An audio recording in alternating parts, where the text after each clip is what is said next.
This film's really about two strangers who come together to affect each other's lives. Hi, I'm Jennifer Arnold. My film's called A Small Act, and I'm in the U.S. documentary competition.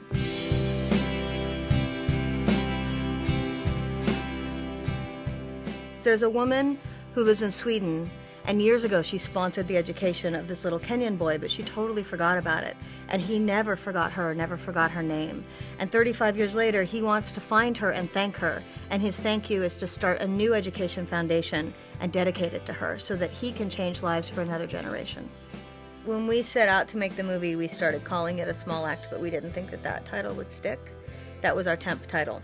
And eventually we realized that this story is the story of just one small act that ripples out to really create this collective change, and we were so attached to that title that we couldn't change it.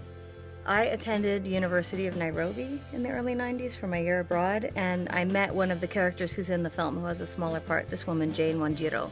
And she had been sponsored. She always talked about how education was the thing that was going to let her do something with her life. And she has gone so far. In fact, most of my friends from University of Nairobi have sort of done better than all my friends in the US. They're all lawyers and doctors, and they all owe it to education. So years later, I felt like I wanted to sponsor a young Kenyan kid because I knew that education's hard to get in Kenya, and I saw what a big difference it made in my friends' lives.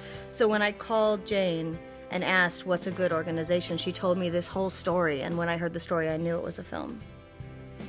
Well, there's a part of the film that deals with the Kenyan elections, and we knew that Kenyan elections were coming up, but we had no inkling whatsoever that there was going to be any problems in Kenya, because everyone said these are going to be peaceful elections, Kenya's doing so well, there's never going to be any problems. And then when the elections finally happened, there was a huge problem, and there was all these accusations of ethnic cleansing and genocide. And we realized that because one of the themes in the film is that education is really directly tied to development.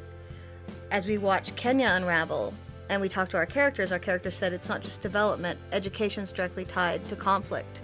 And we knew that that was going to end up being a huge part of the story. So we had to go back and try to get whatever we could in order to thread that election story into the film, but it was never originally planned that way.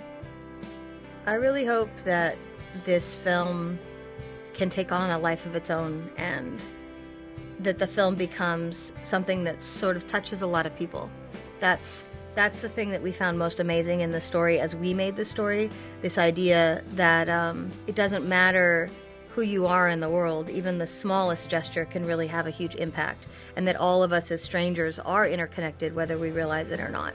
And so the thing that I want most for this film is for the film to touch a lot of people and hopefully make them think about their place in the world. The other thing that I hope is that the people that agreed to participate in the film, like not just the people who do the Hilda Beck Education Fund, but the little kids who are in the film, that all their little siblings need money to go to school, and they're all really smart and they can't afford school. And right now, there aren't enough scholarships to sponsor everybody. So another thing that I hope is that there's some awareness to that issue, and that people will give a little something, because it does make a big difference.